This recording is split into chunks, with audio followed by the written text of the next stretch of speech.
Please listen carefully.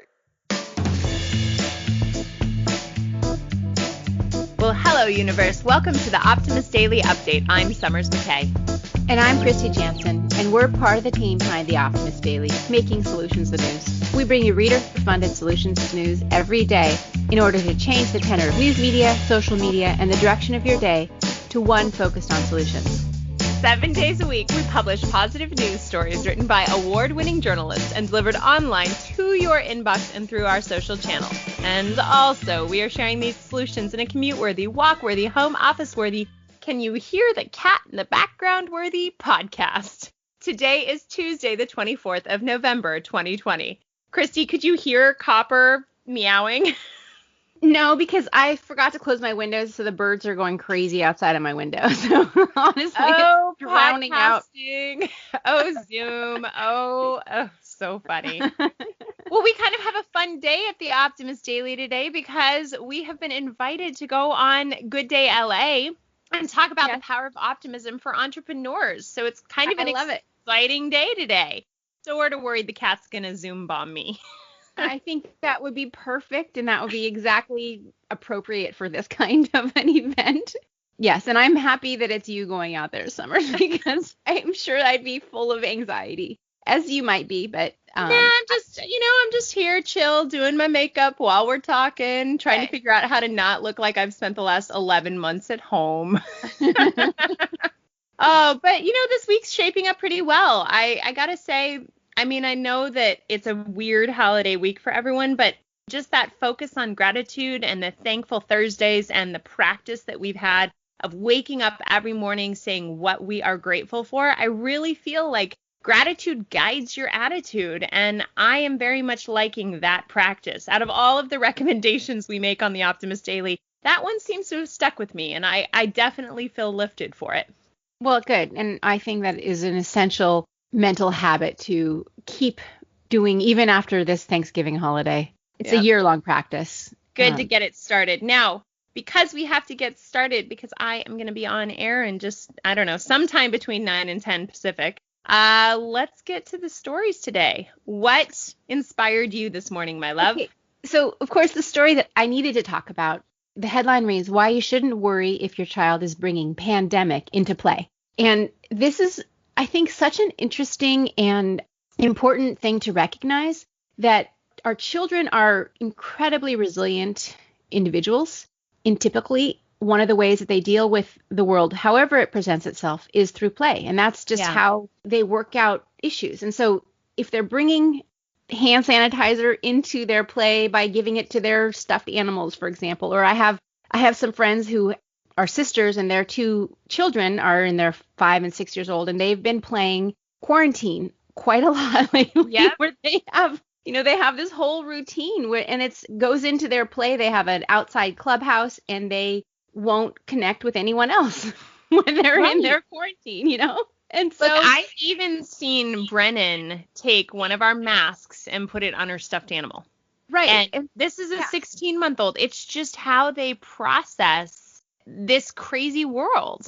Yeah, but the thing that's interesting is, yes, so they're growing up in a different reality than we all grew up in, because that's just how the world is presenting itself to them. But it's not necessarily a negative thing. And for them to play with it is actually a very positive sign, because it shows that they are processing the situation. I have another friend who's got a little 2-year-old who she totally understands about being socially distant from people. And she has the germs. And she's so excited for when the germs are gone so she can actually hug her grandparents again, and she talks about it without any kind of stress. She's not like worried about it. It's just a matter of fact kind of situation.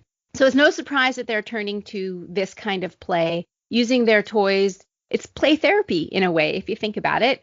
So having routines in their day and allowing for this kind of play and not being disturbed by it and trying to shut it down, I think is actually very important for children's mental health. So I wanted to bring this story out because it's how kids communicate. And the thing is, like anything, trauma is really, the experience of trauma is only traumatic, or it only continues to be traumatic if we don't give ourselves ways of processing it. So if something is anxiety producing for your child, if you allow them to talk it out and create a coherent narrative around it, it will have a much less deleterious effect on their mental health going forward, even for really, really awful things like death or loss or traumatic, abusive situations. Talking it through, playing it through, working it out, creating a coherent narrative around it is all part of how you repair those breaks. And so that's why I wanted to highlight this story. Well, thank you for that one. I think it's a really meaningful story. And I think that it, elevates the fact that we are in a different time and our solutions have to be different, but we are all in this together. If one thing the pandemic has taught us is that we are a community, and children playing through pandemic, playing through these kinds of emotions, that's part of how they're going to process it. It's a multi-generational experience. And, I just love this story. It made me think, obviously, when I read the headline this morning, I thought of you. So, and your stories of quarantine play. The story that I picked this morning speaks to something that I love and greatly miss doing, but I, for a time, was an avid marathoner. And the runners around me that most inspired me were often the differently abled runners, especially the blind ones. The headline that I'm choosing today is AI guiding system allows blind runners to race independently. So basically, when a blind or vision impaired person completes a race, they're usually tethered to a human guide or a guide dog to help them run the course.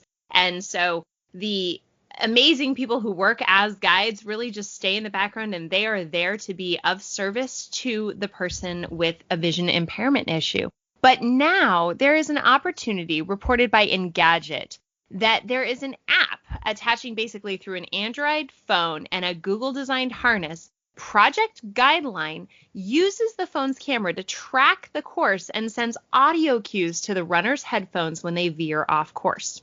Basically, another great aspect of this is that it doesn't require an internet connection and can account for a number of lighting and weather conditions. I love the idea of using technology to advance accessibility. And we've talked about this through so many different ways, certainly the advances in 3D printing. But when you combine all of this together to create opportunities and expansive experiences for people with different abilities, I just think it's really beautiful. It reminds me that I have, other than now 16-month-old daughter, she turned 16 months, Kristy, but now 16-month-old daughter, I have no excuse why I should not be out doing marathons again. So, I'm not sure it's exactly in my immediate future, but this reminds me it will be in my future down the road. Maybe Vision Board 2022. Okay, but use one of those push strollers. You can just jog with Brennan. Those are, in most races, in most marathons, those are actually not allowed. But you can train with it and then and be unleashed when you're on your own without that. You're right. You mean somebody else could take care of the baby while I ran the race. Got it. Exactly. Yes. This is a neat story. I like it, although I do think that there's something really beautiful about the companionship and the team of having somebody help you get over that line. But it's a great advance. So I appreciate you bringing that on. All right, a few other headlines just to read through really quickly because I know you've got to get off here, get your mindset right. Finish my makeup. Got to finish your makeup. All right. Well, the lead story today asks the question, can VR help lawmakers understand the hidden effects of climate change? Key West is banning large cruise ships from docking in order to protect the coral reefs around I love Florida. that one. I think is so important. And the cruise industry has to evolve. That one knocks it out of the park for me. Definitely. There's a new study that reiterates again that a good night's sleep can help stave off heart failure risk. And again, important reason to get your Z's. Yale study is suggesting that psilocybin can help treat migraines, another advance in how psilocybin actually can be a mental health and physical health boon. You know what I think is also really important about this story, Kristy, is that we call it psilocybin and step away from the sort of more pedestrian nomenclature of mushrooms, because I think people understand that psilocybin itself has medicinal properties. So it's not, does. It's not your local drug. It is a real medicinal tool. And it's been maligned for decades when it actually is it's a natural substance that actually has played a role in human civilization since the beginning. And Agrihood is a new community that's combining suburban living with farming, and that's one of my favorite types of marriages of systems. Scientists are using novel methods for 3D printing of life-size human heart model, and how to avoid procrastination when taking virtual classes. That's certainly a big one. And finally, waste architecture is taking center stage at this quirky campsite. And that is all for today's headlines. Go read those stories. There's some really great ones today, so I think you'll all really enjoy that. Thank you so much for listening to today's Optimist Daily Update. We promise to keep sharing these positive, solution-based stories with ideas on how you can participate and navigate this changing world and ensure it is changed for the good. We promise to cover current events with accuracy, legitimate sources, and offer you the information needed most to chart new paths for all of us. And everybody, please consider becoming an emissary on the optimistdaily.com, and for just $5 a month, support reader-funded independent journalism. Be part of the solution, changing consciousness and addressing our world's biggest challenges with a problem-solving mindset. Let's keep the Optimist Daily free to all who need it and supported by those who can. And I'll see you guys on TV. All right. Well, we'll see you at least, Summers, right? All right. Thanks, Kristy. Thanks, Amelia. See you guys tomorrow. Bye.